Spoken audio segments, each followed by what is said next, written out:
Hello everyone. जैसा कि previous class में हमने लेआउट के सभी ऑप्शंस को पढ़ लिया था, आज हम टाइप ऑप्शन के बारे में, टाइप मेन्यू के सभी ऑप्शंस के बारे में पढ़ेंगे। सबसे पहला जो ऑप्शन मिल जाता है टाइप में हमें फ़ॉन्ट। प्रीवियस क्लास में जैसा कि आपको जब टेक्स्ट टूल बताया गया था उसके साथ आप इन सभी ऑप्शंस को पढ़ चुके हैं। जी यहाँ से प्रॉपर्टी आती है, फ़ॉन्ट्स चेंज करते हैं, वही सेम ऑप्शन आपको यहाँ पे मिल जाता है। तो इसके लिए पहले हम कुछ मैटर टाइप कर लेते हैं पेज पे। मैटर लिखने के बाद आप इसका फ़ॉन्ट चेंज करना चाहते हैं, फ़ॉन्ट स्टाइल बदलना चाहते हैं, इसका टाइप पे क्लिक कर देते हैं, फ़ॉन्ट पे क्लिक कर देते हैं। जैसा भी आप इसका फ़ॉन्ट रखना चाहते हैं वो आप यहाँ से सेलेक्ट कर सकते हैं। यहाँ पे आपके पास डिफरेंट फ़ॉन्ट स्टाइल दे रखे होते हैं, जैसा भी आप लगाना चाहते हैं आप सेलेक्ट कर सकते हैं इस तरीके से। नेक्स्ट ऑप्शन जो हमें यहाँ पे मिलता है टाइप में ही, ये तो हमारा फ़ॉन्ट का ग्रुप हो गया। नेक्स्ट जो ऑप्शन हमें मिल जाता है साइज़, जो आपने पहले भी पढ़ लिया है। यहाँ से आके आप अपने फ़ॉन्ट की साइज़ को इंक्रीज़ डिक्रीज़ करा सकते हैं। तो यहाँ पे ये पॉइंट्स नंबर्स के अकॉर्डिंग आप करा सकते हैं। अगर आप शॉर्टकट की का भी यूज़ करना चाहते हैं तो आप शॉर्टकट की का यूज़ कर सकते हैं। Control shift greater than size को बढ़ाता है, कंट्रोल शिफ्ट लेस देन कम करने का काम करता है।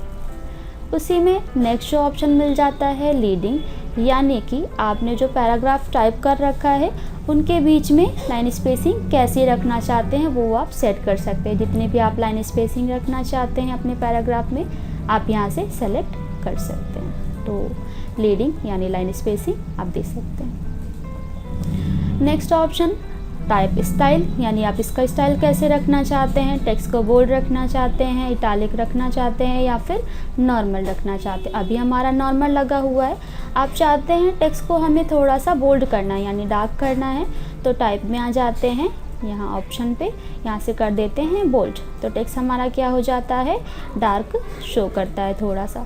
हटाना चाहते हैं फिर से आप इसी ऑप्शन पे क्लिक करेंगे, जो ऑप्शन जहाँ से यूज़ होता है आपका वहीं से रिमूव भी होता है। उसके बाद नेक्स्ट ऑप्शन आपको मिल जाता है इटालिक, ये हमारे वर्ड को तिरछा करने का काम करता है। अगर आप इसको हटाना चाहते हैं टाइप स्टाइल पे क्लिक करिए, यहीं से इटालिक को ऑफ कर दीजिए। इसी में अंडरलाइन, मैटर के नीचे आप अंडरलाइन देना चाहते हैं तो इस तरीके से आप अंडरलाइन दे सकते हैं। हटाना चाहते हैं फिर से आप टाइप पे क्लिक करिए, अंडरलाइन ऑप्शन को ऑफ कर दीजिए। नेक्स्ट ऑप्शन स्ट्राइक थ्रू, यानी आपका मैटर कुछ गलत हो रहा है, बीच से एक लाइन चाहिए उसे कट करने के लिए, तो आप स्ट्राइक थ्रू ऑप्शन का यूज़ कर सकते हैं। अगर आप इसे हटाना चाहते हैं तो फिर से हम इसी पे क्लिक कर देते हैं, ऑप्शन को ऑफ कर देते हैं। रिवर्स के बारे में भी आपको पता है, रिवर्स अपोजिट करने का काम करता है। जब आप इस पर क्लिक करते हैं तो जहाँ पे भी कंटेंट ब्लैक होता है उसे वाइट कर देता है और जहाँ पे वाइट होता है उसे ब्लैक कर देता है। अगर आप पिक्चर के साथ चलाते हैं तो कहीं पे पिक्चर में अगर कलर लाइट है तो उसे डार्क कर देता है और अगर डार्क है तो उसे लाइट करने का काम करता है इस तरीके से। हटाना चाहते हैं आप फिर से आप इसे पे आके ऑफ कर दीजिए। नेक्स्ट ऑप्शन हमें यहाँ पे एक्सपोर्ट करने का ऑप्शन मिल रहा है। ये ऑप्शन जैसे हमने यहाँ पे एक ऑप्शन पढ़ा था ट्रैक का, ये क्या करता है कैरेक्टर्स के बीच में स्पेसिंग सेट करने का काम करता है। अगर आप लूज़ करते हो तो वर्ड्स के बीच में गैपिंग ज़्यादा आ जाती हैं, नॉर्मल रखते तो वही ऑप्शन आप यहाँ से भी यूज़ कर सकते हैं। क्लिक करेंगे, अगर आप लूज़र यहाँ पे टाइगेट लगा देते हैं टाइग, तो क्या होता है वर्ड्स के बीच में जो कैरेक्टर्स के बीच में स्पेसिंग होती है वो कम हो जाती है। लेकिन अगर आप लूज़र लगाते हैं तो आप देखेंगे यहाँ पे कैरेक्टर्स के बीच में स्पेसिंग बढ़ती जा रही है। यहाँ पे आपको टेक्स्ट लगाना है तो यही ऑप्शन हम यहाँ से भी यूज़ कर सकते हैं। नेक्स्ट ऑप्शन यहाँ पे हमारे पास एक्सपोर्ट ट्रैक, वही सेम ऑप्शन आपको यहाँ पे भी शो हो रहा है। अगर आप वेरी लूज़ करते हैं तो वर्ड्स के बीच में गैपिंग ज़्यादा आ जाती है, अगर आप लूज़ करेंगे तो ये नॉर्मल लगता है। इसी में आके अगर आप टाई लगा देते हैं तो वर्ड्स के बीच में स्पेसिंग कम हो जाती है और वेरी टाई लगाते हैं तो और भी अधिक। नॉर्मल करना चाहते हैं तो इसी पे आके नो ट्रैक लगा देंगे। आपका फॉन्ट नॉर्मल हो जाता है। हॉरिजॉन्टल स्केलिंग यानी आप पेज पे अपने टेक्स्ट की स्केलिंग कैसे रखना चाहते हैं उसकी पोजीशन को सेट करना। इस तरीके से आप स्केलिंग सेट कर सकते हैं पेज पे अपने टेक्स्ट की। नॉर्मल करना है तो नॉर्मल पे क्लिक कर देते हैं। इसी में नेक्स्ट जो ऑप्शन हमें मिल जाता है कैरेक्टर। आपने जो कैरेक्टर लिख रखा है आप इसकी सेटिंग करना चाहते हैं तो आप इस पर क्लिक करिए। जैसे हम इतनी लाइंस की सेटिंग करना चाहते हैं, सिलेक्शन लिया, टाइप में आए कैरेक्टर। अब देखिए जो ऑप्शन बाहर से आपने एक एक करके पढ़ा है वही सारे ऑप्शन आपको इसमें एक साथ मिल रहे हैं। जैसे कैरेक्टर फॉन्ट, यानी आप इसका फॉन्ट कैसा रखना चाहते हैं वो आप सेलेक्ट कर लेते हैं। आप अपने फॉन्ट की साइज़ को कितना रखना चाहते हैं वो आप यहाँ से सेलेक्ट कर लेते हैं। लीडिंग और उसकी लाइन स्पेसिंग को आप कितना सेट करना चाहते हैं। कलर, आप अपने फॉन्ट का कलर कैसा रखना चाहते हैं। नॉर्मल रखना है, टेक्स्ट को बोल्ड करना या italic, underline, reverse, strike through, ये सारे ऑप्शन आपने पहले पढ़ चुके हैं। पोजीशन, सबस्क्रिप्ट, सुपरस्क्रिप्ट, इसका काम क्या होता है। जैसे मान लीजिए आप यहाँ पे हम जैसे फार्मूलास लगाते हैं साइंस में या मैथ्स में, तो हम यहाँ पे फार्मूला ले लेते हैं H2O। H2O जब हम लिखते हैं तो 2 जो वो होता है हमारा बेस, यानी कि वो नीचे होता है इस H के नीचे, इसको हम सेलेक्ट कर लेते हैं। अगर ये पावर हमें नीचे लगानी है तो हम टाइप में आ जाते हैं कैरेक्टर पे, यहाँ से आके कर देते हैं सबस्क्रिप्ट और ओके। आप देखेंगे पावर कहाँ पे लग के आ रही है, नीचे। अब आप चाहते हैं, अब ऐसे कोई वर्ड हमने लिखा, जैसे मान लीजिए हमने यहाँ पे लिखा फर्स्ट, तो फर्स्ट टी में एस टी हमारा कहाँ पे होता है, T1 के ऊपर। तो अगर आप इसको ऊपर रखना चाहते हैं तो आप फिर से कैरेक्टर पर क्लिक कर दीजिए और यहाँ से आके सुपरस्क्रिप्ट ओके कर देते हैं। अब आप देखेंगे पावर इस तरीके से ऊपर लग के आ जाता है। नेक्स्ट केस कैसा रखना चाहते हैं आप अपने फॉन्ट का, तो सिलेक्शन ले लेते हैं। कैरेक्टर पे आने के बाद यहाँ पे केस, अब जैसे ऑल कैप्स लगा के ओके करते हैं तो क्या होता है, साइज फॉन्ट का आपका बढ़ जाता है थोड़ा सा। लेकिन अगर आप यहाँ पे स्मॉल कैप्स लगाते हैं तो साइज इसका छोटा हो जाता है इस तरीके से। तो यहाँ पे सारे कैरेक्टर की सेटिंग हम एक साथ कर सकते हैं जो हमने यहाँ पे इंडिविजुअली पढ़ा था। बाकी आप अगर आप यहाँ पे देना चाहते हैं, जैसे मान लीजिए हमने कलर भी दे दिया, फॉन्ट दे दिया और ट्रैकिंग लगा दिया कोई, तो यहाँ से आप पूरा एक साथ सेट कर सकते हैं। इतना करने के बाद ओके करेंगे, वही सारा फॉर्मेट आपका इस पर लग के आ जाता है। अब जैसे आप कोई फॉर्मेटिंग सब हटाना चाहते हैं तो यहाँ पे एक ऑप्शन पढ़ाया था आपको नन, ये क्या करता है, सभी फॉर्मेटिंग्स को क्लियर करने का काम करता है, लेकिन कलर आपको यहाँ से आके नॉर्मल करना होता है। नेक्स्ट ऑप्शन हम यहाँ पे आके देखते हैं, यहाँ पे हमें एक ऑप्शन मिल जाता है पैराग्राफ का। अब पैराग्राफ की सेटिंग अगर आप करना चाहते हैं, जैसे आप इतने पैराग्राफ की लाइन को लेफ़्ट से थोड़ा सा शिफ्ट करना चाहते हैं, तो आप टाइप में आइए, पैराग्राफ पे क्लिक कर दीजिए। अब आप चाहते हैं कि इसे हमें लेफ़्ट से करना है, कितने पॉइंट्स, हमने 2 पॉइंट्स में दिया, ओके। अब आप देखेंगे आपका पैराग्राफ उतनी ही उसमें सेट हो गया। अगर आप चाहते हैं इसकी पोजीशन हमें कुछ और रखनी है, सेकेंड लाइन से या फर्स्ट लाइन से, तो यहाँ पे आके आप सेट कर सकते हैं। जैसे आपको पहली लाइन से करना है, पहली लाइन से कितना करना चाहते हैं आप लगा के ओके करते हैं, तो पहली लाइन उतनी गैपिंग्स में आपकी सेट हो जाती है इस तरीके से। अगर आप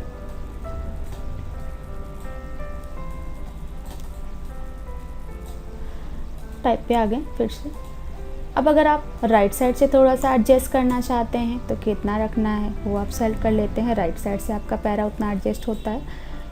अगर आप चाहते हैं लेफ़्ट साइड से करना है या फिर आप कुछ दूसरा फॉर्मेट अप्लाई करना चाहते हैं, जैसे बिफोर, ऊपर पैराग्राफ के ऊपर से कितना स्पेस आप रखना चाहते हैं वो आप सेलेक्ट कर लेते हैं, आफ्टर कितना रखना है वो आप सेट कर लेते हैं। तो इस तरीके से आप अपने पैराग्राफ की सेटिंग एक साथ कर सकते हैं। अलाइनमेंट चेंज करना है, अलाइनमेंट आप यहाँ से चेंज कर सकते हैं, जैसा कि आपको बताया था लेफ़्ट अलाइन लगा के ओके करते हैं तो आपका पैराग्राफ लेफ़्ट में शिफ्ट हो जाता है, लेफ़्ट से स्टार्ट होता है।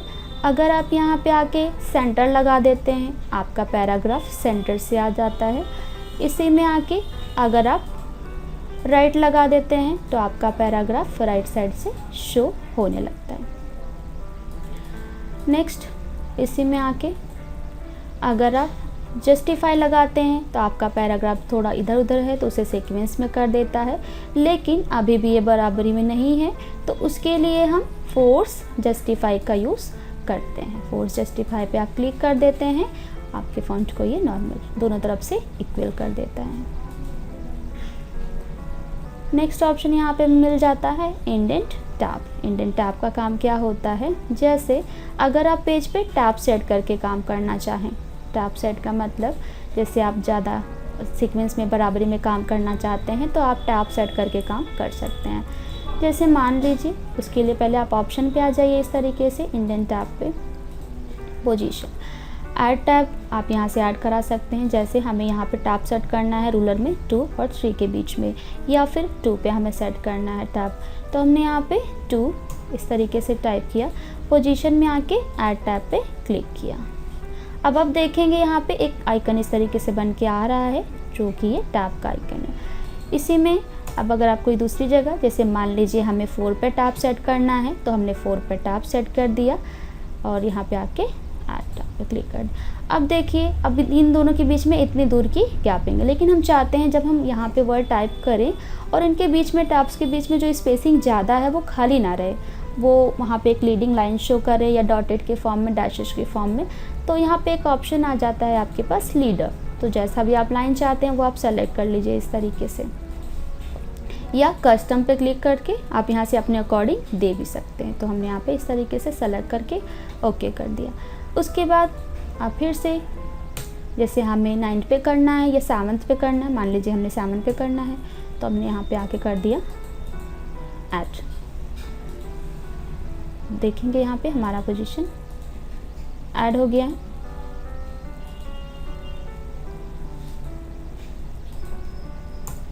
इस तरीके से हमने ऐड किया और ऐड पे क्लिक कर दिया।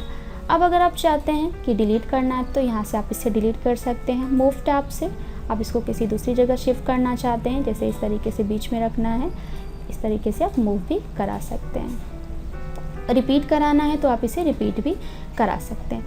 इतना करने के बाद आप जब ओके पे क्लिक करते हैं, यहाँ से अप्लाई करने के बाद ओके, अब कोई वर्ड आप टाइप करते हैं, जैसे ही आप टैब की, आपके कीबोर्ड से टैब की का यूज़ करेंगे, आप देखेंगे जितनी दूरी पे आपने टैब सेट किया था और जितनी दूरी पे आपने लीडिंग लाइन दिया था वो यहाँ पे शो कर रहा है। अब जैसे जैसे आप यहाँ पे लिखेंगे, जितनी दूरी पे आपने दिया होगा वो लीडिंग लाइन यहाँ पे टैप करने के बाद शो होने लगेंगी इस तरीके से। तो आप जब जब यहाँ पे करेंगे कंटिन्यू काम तो वो कंटिन्यूअसली आता जाएगा टैप करने पर। अब अगर आप इसे हटाना चाहते हैं,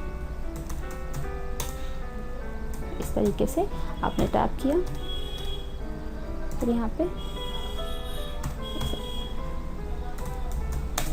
अगर आप इसे हटाना चाहते हैं तो हटाने के लिए फिर से आप टाइप में आ जाइए और इंडेंट टैब पे क्लिक कर देते हैं और यहाँ पे आके रीसेट या डिलीट टैब्स रीसेट करके ओके कर देते हैं। अब अगर करते हैं यहाँ पे टैप तो उस पर नहीं आता है लग के इस तरीके से, क्योंकि वहाँ से हमारा रिमूव हो चुका है। तो इस तरीके से अगर हमें पेज पे टैब सेट करके काम करना है तो यहाँ से आप टैब सेट कर सकते हैं। नेक्स्ट ऑप्शन यहाँ पे हमें मिल जाता है हाइपरनेशन का। हाइपरनेशन क्या काम करता है, ये हमारे वर्ड की कंटिन्यूटी बताने का काम करता है। जैसे अगर हम पेज पे कोई वर्ड लिखते हैं, इस तरीके से हमने यहाँ पे लिखा कंप्यूटर, अब अगर आप इसके साइज़ को बढ़ाते हैं इस तरीके से, तो हमने इस तरीके से साइज़ को बढ़ाया। अब आप देख रहे हैं आपका ये जो वर्ड है यहाँ पे फिट नहीं हो पाया, तो क्या हुआ, यहाँ पे टूट कर नेक्स्ट लाइन पे आ गया। तो यहाँ पे देखिए ये हाइपरनेशन लाइन आ रही है, ये हमारे वर्ड की कंटिन्यूटी बता रहा है, यानी इसके आगे का वर्ड आपका इस लाइन में है। अब जैसे आप अपने अकॉर्डिंग सेट, अगर नहीं चाहते हैं इसे हटाना चाहते हैं, सिलेक्शन लीजिए, टाइप पे क्लिक करके हाइपरनेशन पे यहाँ से ऑफ कर दीजिए, हाइपरनेशन हट जाता है। अगर आप चाहते हैं शो कराना, फिर से हाइपरनेशन ऑप्शन पे आ जाते हैं, यहाँ से ऑन करके और मैनुअली ओके अगर आप मैनुअली को ऑन कर देते हैं तो आपका हाइपरनेशन नहीं लग के आता है, तो हमें यहाँ पे मैनुअली प्लस डायरेक्ट को लगाना होगा और ओके कर देना होगा। इस तरीके से लग के आ जाता है। नेक्स्ट जो ऑप्शन इसी में आ जाता है हमारे पास मैनुअल प्लस, इसको लगाते हैं तो ये 2 वर्ड्स को छोड़ के इस तरीके से हाइपनेट कर रहा है।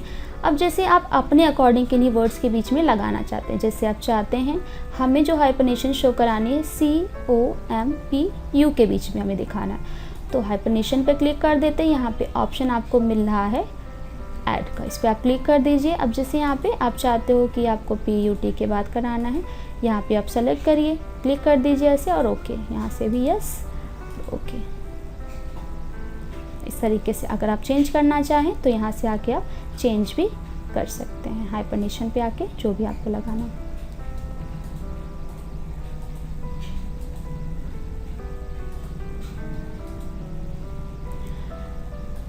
हटाना चाहते हैं इसे आप सेलेक्ट करके यहीं से डिलीट भी कर सकते हैं। इसी में नेक्स्ट ऑप्शन हमें मिल जाता है अलाइनमेंट का। आप अपने पैराग्राफ की अलाइनमेंट क्या सेट करना चाहते हैं, तो यहाँ से आप अलाइनमेंट भी सेट कर सकते हैं। सिलेक्शन ले लेते हैं पैराग्राफ का और अलाइनमेंट पे आके अगर आप सेंटर लगाते हैं तो आपका पैराग्राफ सेंटर में शिफ्ट हो जाता है। राइट लगाएंगे तो राइट साइड से, अगर आप जस्टिफाई लगाते हैं तो इसे बराबर करने का काम करता है दोनों तरफ से, लेकिन अभी भी ये गैपिंग्स है तो हमें पूरा बराबर करना है, दोनों तरफ से इक्वल करना है, तो फोर्स जस्टिफाई का यूज़ कर सकते हैं।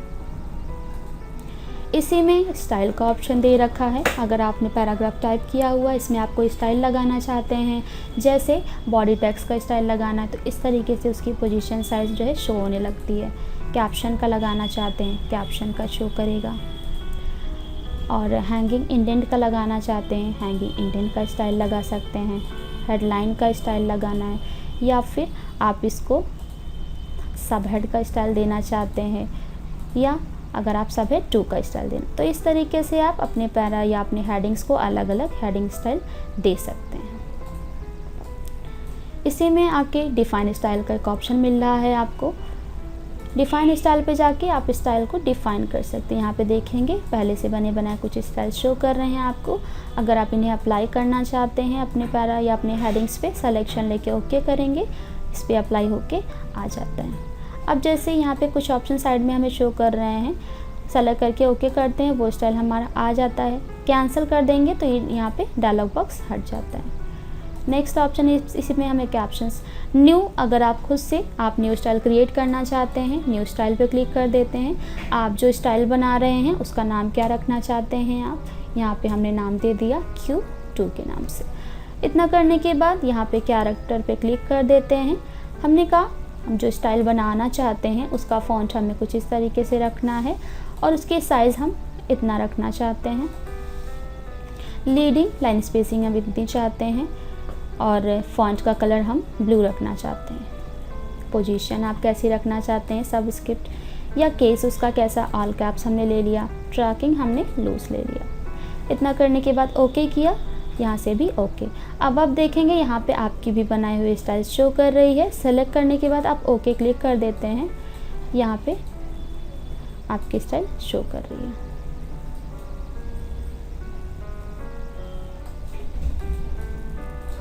यहाँ पे आते हैं,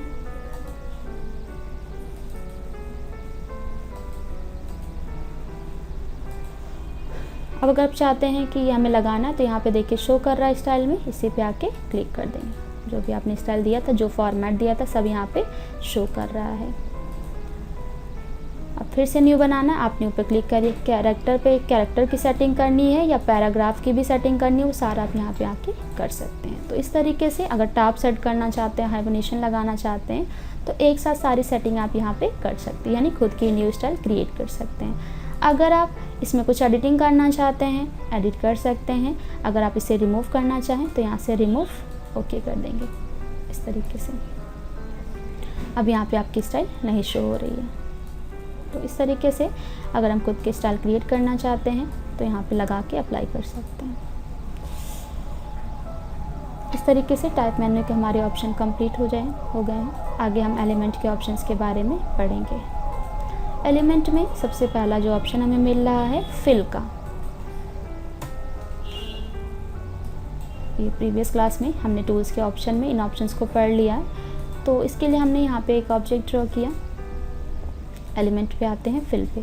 जैसे अगर आप अपने शेप में, अपने ऑब्जेक्ट में सॉलिड कलर फिल करना चाहते हैं, सॉलिड पे क्लिक कर दीजिए। यहाँ से आके जो भी सॉलिड कलर आपको चाहिए आप यहाँ से सेलेक्ट कर सकते हैं। लेकिन अगर आप चाहते हैं आपको इस तरीके से पैटर्न्स लगाने हैं, बने बनाए कुछ पैटर्न्स मिल रहे हैं, आप इनको भी लगा सकते हैं अपने ऑब्जेक्ट में। नहीं चाहते हैं इसे तो यहीं पे आके पेपर कर दीजिए, फिलिंग हट जाती है। लेकिन अगर आप चाहते हैं सॉलिड लगाना तो आप सॉलिड भी लगा सकते हैं इस तरीके से।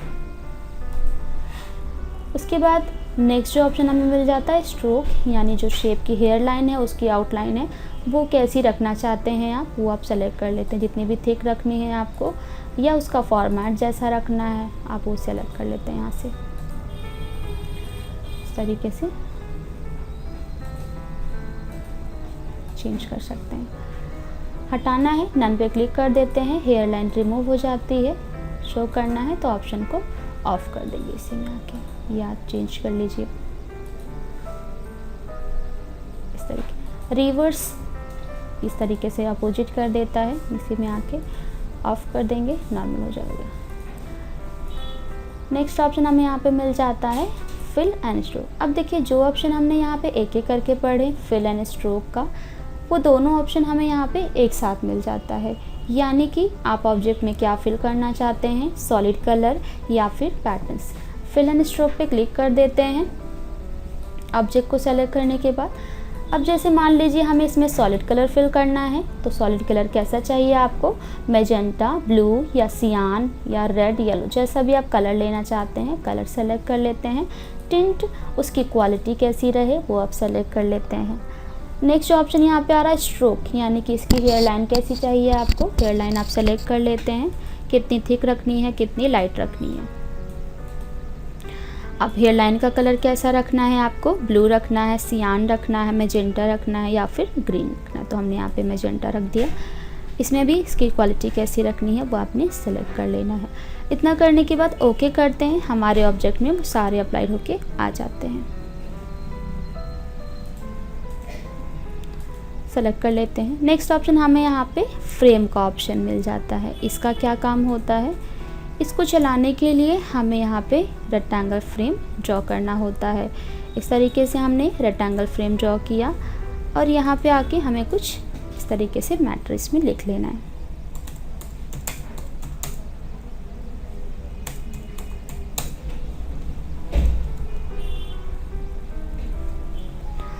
हमने मैटर टाइप किया। अब हम एलिमेंट में आ जाते हैं, फ्रेम पे। सबसे पहला ऑप्शन क्या मिल रहा है यहाँ पे हमें, सेपरेट कंटेंट। इस पर क्लिक करके हम अपने कंटेंट को अलग और फ्रेम को अलग कर सकते हैं।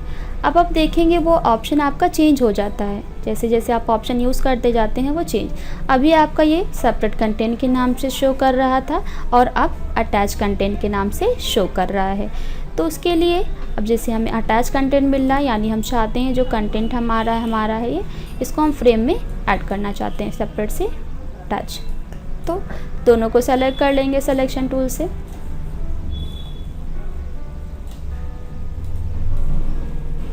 सिलेक्शन लेने के बाद एलिमेंट पे आ जाएंगे, फ्रेम पे, और यहाँ से कर देते हैं अटैच कंटेंट। इसी में हमें एक ऑप्शन मिल जाता है फ्रेम में ही फ्रेम ऑप्शन। यहाँ से आप फ्रेम की सेटिंग कर सकते हैं, यानी जो फ्रेम का कंटेंट है हमारा उसका अलाइनमेंट क्या रहे वो अलाइनमेंट हम सेट कर लेते हैं, सेंटर रखना या राइट रखना। और मार्जिन्स अगर हमें सेट करनी है, टॉप से कितना रखना है और बॉटम से कितना रखना चाहते हैं आप, और बॉटम या बिफोर राइट से कितना रखना चाहते हैं आप, वो सारा आपको यहाँ पे सेट करना होता है। ओके पे क्लिक करेंगे, आपका कंटेंट वैसे ही शिफ्ट हो जाता है। इसी में एक ऑप्शन हमें मिल जाता है change to frame. Change to frame का काम क्या होता है, इसके लिए पहले हम अपने कंटेंट को सेपरेट कर देते हैं। अब देखिए ये हमारा फ्रेम है, अब चाहते हैं इसे हमें नॉर्मल एक ग्राफिक के फॉर्म में चेंज करना, यानी नॉर्मल ऑब्जेक्ट में। तो फ्रेम पे आके अगर हम कर देते हैं चेंज टू ग्राफिक, तो अब आप देख रहे हैं कि एक फ्रेम से रेक्टेंगल शेप में कन्वर्ट हो चुका है। अगर आप चाहते हैं इसे हमें फ्रेम में कन्वर्ट करना है, फ्रेम पे ही क्लिक करेंगे और यहाँ से चेंज टू फ्रेम पे क्लिक कर देते हैं। फिर से ये फ्रेम पे आ गया है। नेक्स्ट ऑप्शन यहाँ पे नेक्स्ट फ्रेम प्रीवियस फ्रेम का ऑप्शन मिल रहा है। ये कैसे चलता है, सबसे पहले हम इसे सेपरेट कर दें, अटैच कर देते हैं यहाँ पे आके फ्रेम पे अटैच कंटेंट। अब देखिए यहाँ पे रेड पॉइंट आ रहा है, इसका मतलब है आपका जो कंटेंट है वो आपके फ्रेम में फिट नहीं हो पा रहा है। हम चाहते हैं जो कंटेंट हमारा यहाँ पे हाइड हो रहा है वो हमारा दूसरा फ्रेम में कंटिन्यू करे, या फिर अब हम इसके आगे जो भी काम करें वो हमारा इसमें ना होकर दूसरे फ्रेम में हो। तो उसके लिए हम एक और फ्रेम यहाँ पे ड्रॉ कर लेते हैं और इस फ्रेम का सिलेक्शन लेते हैं। अब ये जो पॉइंट आ रहा इस पर आप क्लिक करेंगे और आपके दूसरे वाले फ्रेम पे आके क्लिक कर देंगे। अब आप देखेंगे जो काम आपका यहाँ पे हाइड हो रहा था वो आपका इसमें शो कर रहा है। नेक्स्ट ऑप्शन यहाँ पे आपको मिल जाता है प्रीवियस फ्रेम का। प्रीवियस फ्रेम करेंगे तो आपका पहला फ्रेम सेलेक्ट हो जाता है। इसी में आके अगर आप नेक्स्ट फ्रेम करते हैं तो आपका नेक्स्ट फ्रेम सेलेक्ट हो जाता है। अगर आप रिमूव फ्रॉम थ्रेड्स कर देते हैं यहाँ पे आके रिमूव फ्रॉम थ्रेड्स, तो ये क्या करता है, जो आपका सेलेक्टेड हो जाता है फ्रेम उसमें से ये कंटेंट को डिलीट कर देता है। अगर आप दोनों में से करना चाहते हैं, दोनों फ्रेम्स के कंटेंट को डिलीट करना चाहते हैं, तो आपको यहाँ पे जो ऑप्शन दूसरा मिल जाता है डिलीट कंटेंट का, उस ऑप्शन का आप यूज़ कर सकते हैं। टाइप में आ जाते हैं, एलिमेंट में, फ्रेम में, यहाँ से कर देते हैं डिलीट कंटेंट। तो ये क्या करता है, हमारे फ्रेम के सभी कंटेंट को डिलीट करने का काम करता है। अब अगर आप फ्रेम को हटाना चाहते हैं तो अपने कीबोर्ड के डिलीट बटन से सेलेक्ट करके डिलीट कर सकते हैं।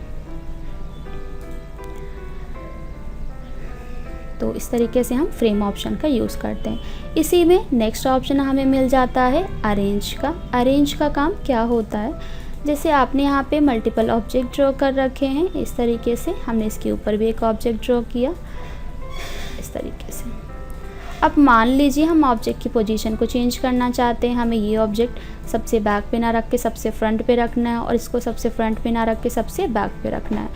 तो हम सिलेक्शन ले लेते हैं और एडिट पे लेआउट एलिमेंट पे आके फ्रेम पे अरेंज, अगर हम कर देते हैं ब्रिंग टू फ्रंट, जैसे मान लीजिए हमें इस ऑब्जेक्ट को सबसे आगे लाना है, तो ऑब्जेक्ट को सेलेक्ट कर लेते हैं, एलिमेंट पे अरेंज पे ब्रिंग टू फ्रंट कर देंगे, तो जो भी हमारा लास्ट का ऑब्जेक्ट होगा सेलेक्टेड वो सबसे फ्रंट पे आ जाता है। अब मान लीजिए आप चाहते हैं कि ऑब्जेक्ट आपको सबसे बैक पे भेजना है, तो आप सेंड टू बैक पे क्लिक कर दीजिए, तो आपका ऑब्जेक्ट सबसे बैक पे चला जाता है। इसी में नेक्स्ट ऑप्शन जो हमें मिल जाता है फॉरवर्ड का। फॉरवर्ड का काम क्या होता है, अभी अगर आप ब्रिंग टू फ्रंट या सेंड टू बैक कर रहे हैं तो डायरेक्ट पीछे और डायरेक्ट फ्रंट पे आ रहा, लेकिन आप चाहते हैं सबसे आगे नहीं लाना है ऑब्जेक्ट को, फॉरवर्ड यानी एक स्टेप आगे लाना है उसे, तो ब्रिंग फॉरवर्ड करते हैं, तो आप देखेंगे वो केवल एक स्टेप आगे आता है। यहाँ पे आके एलिमेंट पे आके ब्रिंग फॉरवर्ड करेंगे तो एक एक स्टेप आता है। इसी में आके अगर हम सेंड बैकवर्ड कर देते हैं, अरेंज पे आए सेंड बैकवर्ड, तो क्या हो रहा है, एक एक स्टेप वो पीछे जा रहा है। ब्रिंग फ्रंट डायरेक्ट आगे लाएगा, सेंड बैकवर्ड डायरेक्ट पीछे, लेकिन फॉरवर्ड का यूज़ करते हैं तो एक एक स्टेप वो पीछे जाने का काम करता है। तो इस तरीके से हम अरेंज ऑप्शन का यूज़ कर सकते हैं। आई होप आपको इतने ऑप्शंस क्लियर हो गए होंगे। इसके आगे के ऑप्शन हम नेक्स्ट क्लास में करेंगे। Thank you.